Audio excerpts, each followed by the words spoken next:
On this episode of the podcast, I have with me Karan Uppal. He is the EVP of Engineering at Evolution IQ. We're going to be talking about building AI native products. Obviously, AI is the conversation everywhere right now. And what is the difference between building AI native product, what goes into it?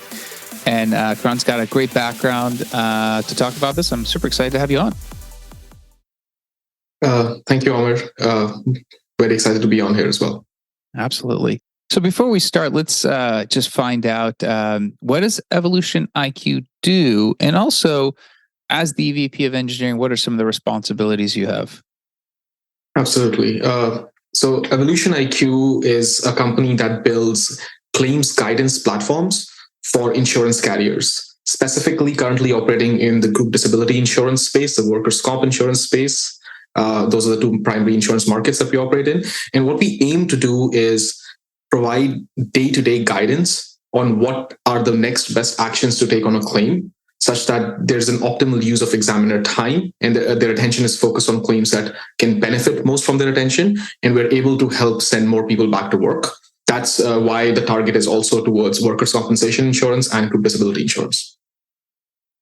Awesome. What are some, you're the EVP of Engineering, I guess, what are some of the responsibilities that fall onto your lap? So my responsibilities include hiring and growing the engineering team, making sure that all the people are successfully onboarded, they understand the domain, our technology strategy is in line with what the business goals we want to achieve, and the whole organization can function to execute and deliver on our product commitments. Awesome. So the podcast is talking about building AI native products. The time of the recording, everyone is talking about AI. ChatGPT's come out, and this is what the main conversation has been around most of this year. Maybe before we dive in, I just want to make sure everyone can kind of differentiate when you say AI native product, what that means and how that differentiates with potentially AI in a product. Yeah, great question. So over the last 10 years, all of us as users, either in our work life through enterprise software or in our personal life through applications and websites, have interacted with several products that use AI. Most of those products I would put in the category of there's a core value proposition that the product is offering, and there are certain capabilities in that product that are being enabled through machine learning or AI. Put it another way, if you were to remove the machine learning capabilities from that product, it would still be a valuable product, potentially not as valuable as it is with it, but not completely valueless.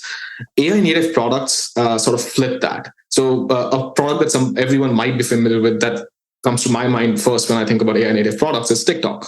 Like if the machine learning recommendation algorithms in there don't function, there isn't much else left to do in that product. The whole value proposition there is we will surface content for you that you can enjoy.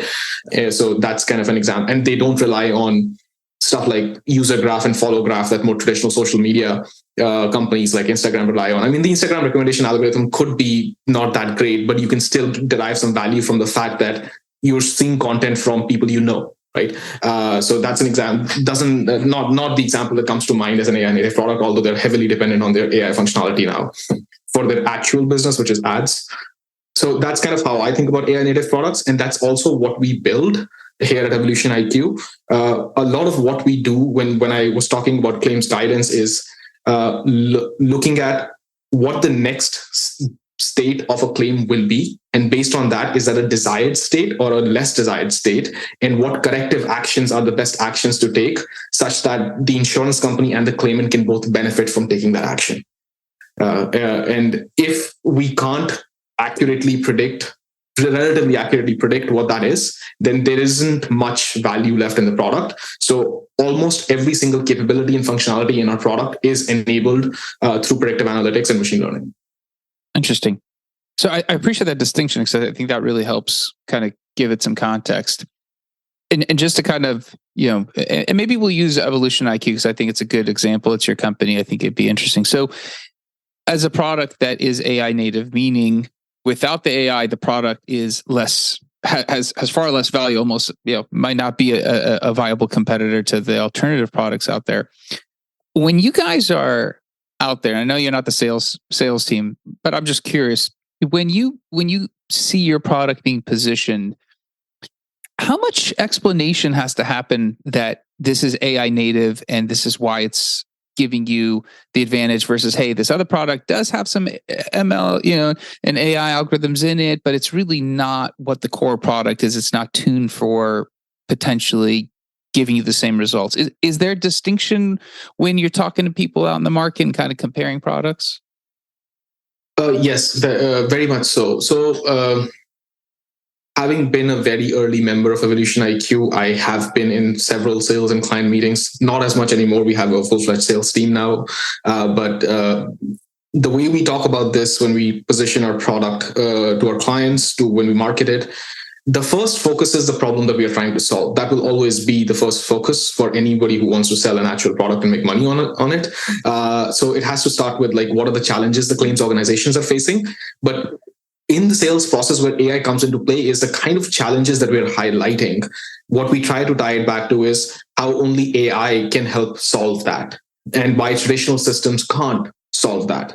Oftentimes, the baseline systems or processes that we are replacing or augmenting, depending on which problems that we're talking about, are typically rule-based systems. So if let's take a sort of an example of a small value prop of our product, which is routing claims to right claims examiners. It's fairly common that our clients have claims management systems that allow them to configure rules like, hey, if the diagnosis is XYZ, give it to this examiner. If the job is ABC, give it to this other examiner. If the policy is something, give it to the other examiner.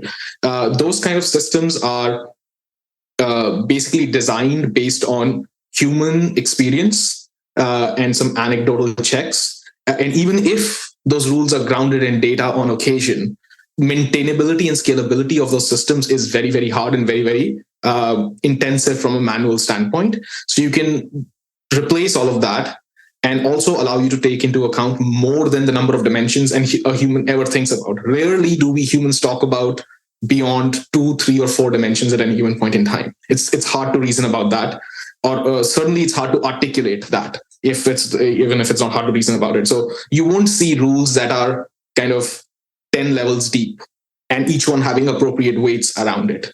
So those are the kind of challenges that the existing products face. So we first talk about the problem we're trying to solve and how we are able to measure how we are better than the existing systems. But then often the second layer of questions is, how are you able to do it? Because people are curious and people want to know. And that's where the discussion for AI, ML, and partly education about AI, ML also comes into play.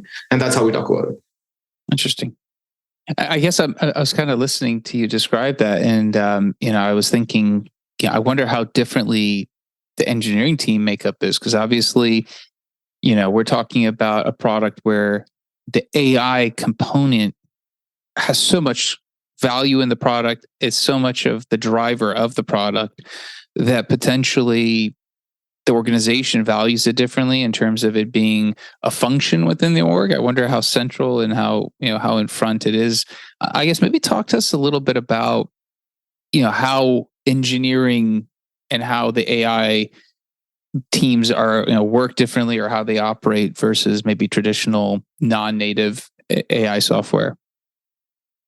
So that's a very interesting question. There has been, over the last 4 years or so of working here, there's been a push and pull in, should AI teams operate differently? Should we make them operate more like software engineering teams? Because there are certainly a lot of good qualities in how traditional software engineering teams operate that lend themselves to repeatability, reliability, stability, and those kind of things have been honed in through multiple decades of building these kind of softwares across multiple different companies and many different people. So a lot of those as practice are well established. And if any of them can apply to building AI, we should apply them to building AI. There's no, the default assumption is not that it's different. The default assumption is that it can be done the same way. And then places where it is different, let's act differently accordingly. Because traditional, what is called data science, machine learning, AI, these are, for the purposes of this discussion, interchangeable terms, as far as I'm concerned.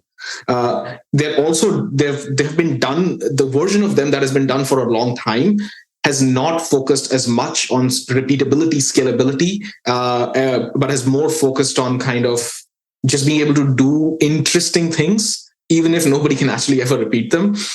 So bringing those best practices from software engineering to ensure that you can sort of make those things repeatable, or the portions that are repeatable, is a very big focus.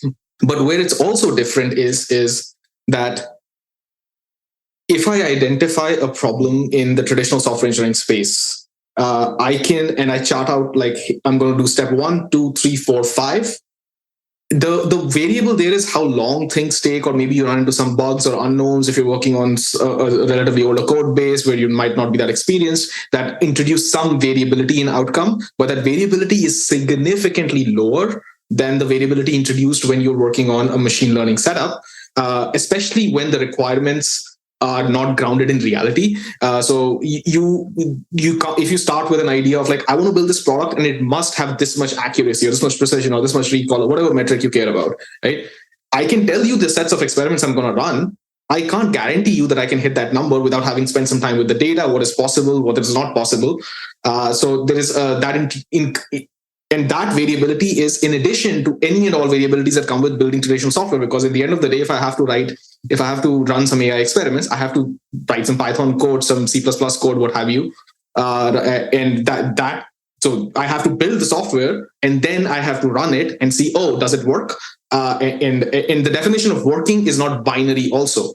It's to what degree does it work? How well, how much can you measure it? And oftentimes, it is really about making the problem statement in a way that is amenable to being solved through these kind of problems, and understanding what is and isn't feasible.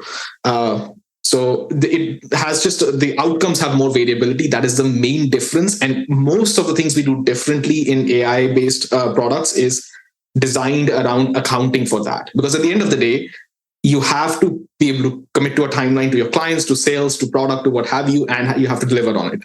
Like, we don't live in a fantasy land where we're not a research lab. Like, we have to build real world products that we can get out to the users in a timely manner. And also, if for no other reason, not just build products for months on end in our own silo, get actual feedback from the users on how this is working.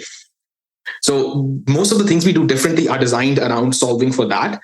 And some examples of what those might be are not trying to paint ourselves in a corner in the beginning by committing to unreasonable or just not grounded in any actual data analysis targets. So we spend a lot of the time upfront in the problem space trying to set up the problem correctly. What do you want to measure? How much do you want to measure it? What are your actual business goals? Those are typically tied to some form of ROI, and there's more than one way to achieve them, right? So if the ML model, at least the version 1 of it, alone can't get you there, can a combination of that with some business rules on top get you there? While you learn from the users and then adapt and get more data and then maybe improve that, and you no longer need the rules. So stuff like that is different. I guess I appreciate that. I think that's a great kind of clarification in terms of how the team functions. I guess I was kind of thinking about, people who join a company, if it's a software engineer, it's a pretty well-known process, right? You know different stacks, different technologies, but the process is pretty much the same. If you're a data scientist or you're working on ML problems at companies that are non-native, I think those are even pretty defined to a certain extent. AI native products are still new. I mean, they're evolving, quickly changing. If somebody joins the company that has not worked at an AI native product, is there a ramp up to understand just the process and understand how their role's different and how the team works? Is there, or is it something that, hey, boom, you figure it out pretty quick on the fly? No, I think it is different. I think the ramp up time is a little bit longer for folks who haven't. So software engineers who might not have worked in AI native products, like, the ramp up time for them might be longer, even product managers for that matter, right? And also, people who are building the AI, if they have not worked in these kind of systems before, the ramp up time for them is also longer, because the things that they could go wrong in their prior jobs, we can't afford to have wrong because of the setup of our product and the setup of our business, right? Like, sort of to give an example, if I'm building like in our business, we're selling to enterprises that pay us very large sums on a per year basis to use our product, they have high expectations on quality and what we deliver to them, right? Expectations that are very different than the user of Google might have in the early days of Google, or the user of Facebook might have in the early days of Facebook. They might have been using some version of AI and ML also, but the types of mistakes you can make and the amount of mistakes you can make are very, very different. Another example of that where people might need to understand the ramp up time is that because we are also selling our products in an industry where the subset of users that we have might not be the most technology savvy or technology forward, AI is an even longer distance for them to cover to understand what a product can and can't do. Like, they're used to working on traditional software products that they buy, but traditional software products are deterministic. When something doesn't work, it is a bug, right? What does it mean for an AI product to not work? Right? That is also a newer concept that people have to understand. And let's take an example. Let's say that I want to rank 100 claims in order of what they should work on based on some criteria that they want to achieve, like helping people get back to work, as an example. Right? It maybe I told them that, hey, the best we can do is give you a hit rate of 6 on 10. And everybody conceptually and intellectually understands that. But the other 4 things that will be wrong recommendations, it really makes a difference what kind of mistakes you make. Some things that are very obvious to humans might not be that obvious and could just be another set of errors. And so you have to learn to account for that, learn to build custom systems for that, and measure that, and know what your end users' problems are and how they might react to that and how that might affect the trust in your products and systems. And all of this is ramp up time for everybody, including the AI engineers that are here, depending on what kind of AI system they have built for. This is no different than if somebody who's working on kind of a consumer-facing software product suddenly goes and joins kind of a company that is writing software for pacemakers. Right? The cost of mistake there is very, very high, and they might understand it intellectually, but in the day-to-day work, as they're making decisions, there's a lot of micro and macro decisions that an engineer makes over the course of a day and week that can impact the quality of the product. And the cultural shift and the mindset shift is hard and takes time. So all of that is part of onboarding. Yeah, actually, as you're describing that, it actually made me start thinking about, I've talked to people who are building autonomous vehicles, and the fault tolerance and the security and the safety. And you mentioned medical devices and pharma. I mean, those are similar too. And I was thinking about, you mentioned Google. Okay, Google spits out a result. I really don't know if it's 100% correct. I just go, okay, it's a bunch of results. I filter through it. So I'm like, plus or minus, as long as it's there, I'll go through 4 pages. I'll figure out what I want. Your product or similar products, rather, the user has to have a confidence that the answer is appropriate for the question being asked. I'm not saying correct, because maybe that's never true, but it's the right context, the appropriateness, confidence level. I'm sure there's terms that you could probably dive into, but that seems a different philosophy of software, building a software company than, hey, my product works, there's no bug, it means it's good. If the functionality is there, somebody just has to adapt to the functionality or make an adjustment to process.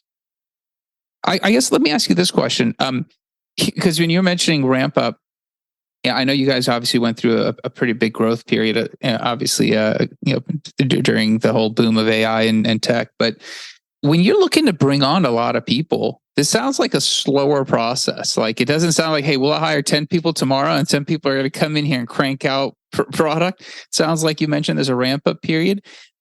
How do you handle the component of, okay, as the company is growing and we need to hire more at some point, you need to make sure that everyone has that right balance of, a ton of people sitting around trying to ramp up, but that it also is a process to help them do that. Yeah, that's an interesting challenge. The thing that I have realized through trial and error mostly is that you don't need somebody ramped up 100% for them to be able to contribute. Right? The degree of usefulness of contribution of a person is a continuous spectrum and not useful or not useful. So even if I don't have the ability, let's take an example. Even if I don't feel like I have the ability to ramp up 10 engineers to the full extent at the same time, that will not stop me from hiring 10 engineers, because that just means that I can make slower progress across that over a longer period of time while they can still continue to add value. And my alternate option is to completely serialize it, which will take even longer.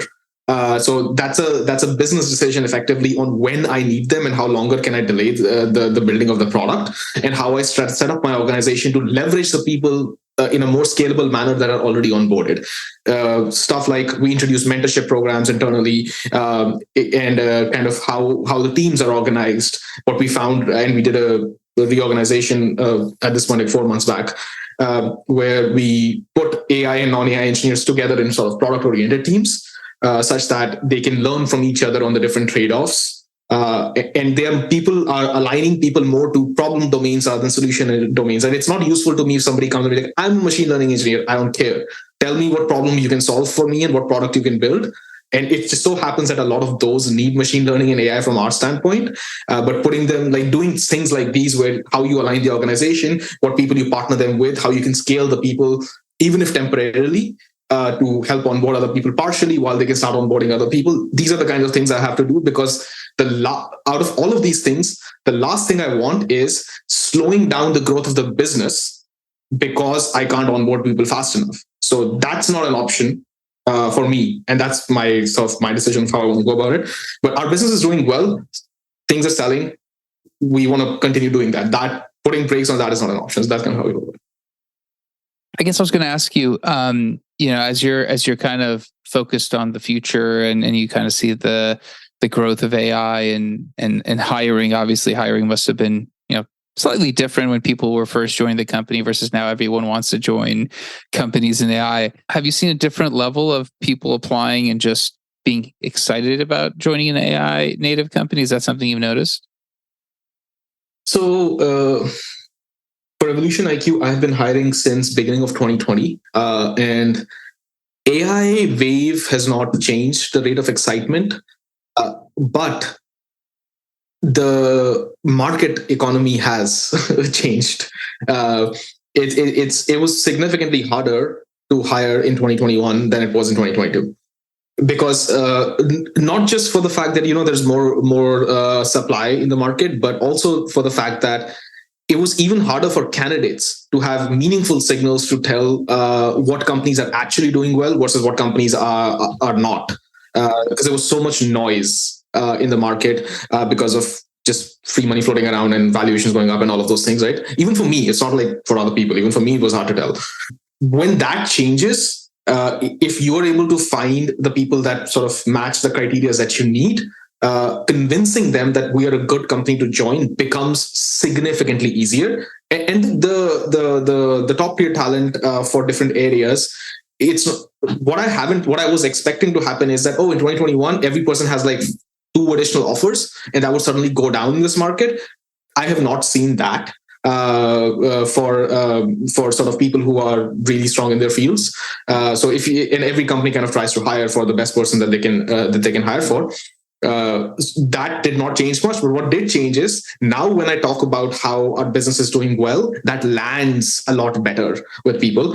AI wave hasn't changed anything on the AI wave, at least none that I have observed, barring plus within the marginal error. But what I have noticed is that because we position ourselves as an AI native company and how strong our AI team is and what all we can do, surprisingly, if you ask me in 2020 when I was building this team, what would be harder to hire? It might be harder to hire quality ML engineers, but just the general pool of people who do general software engineering development, backend development, front-end development is just larger. More people do it. So you can find more people that are higher quality there. That has not been the case. It feels like it's equally hard to hire quality people, whether they do machine learning or not. And I think the reason that is because there are more people wanting to do machine learning and more people attracted towards companies who have been actively positioning themselves and showcasing themselves as AI companies. So we get a larger pool of talent attracted to us for that. So it has kind of evened out the scales on what I was expected was going to be imbalanced. That's kind of how it has been different. Interesting.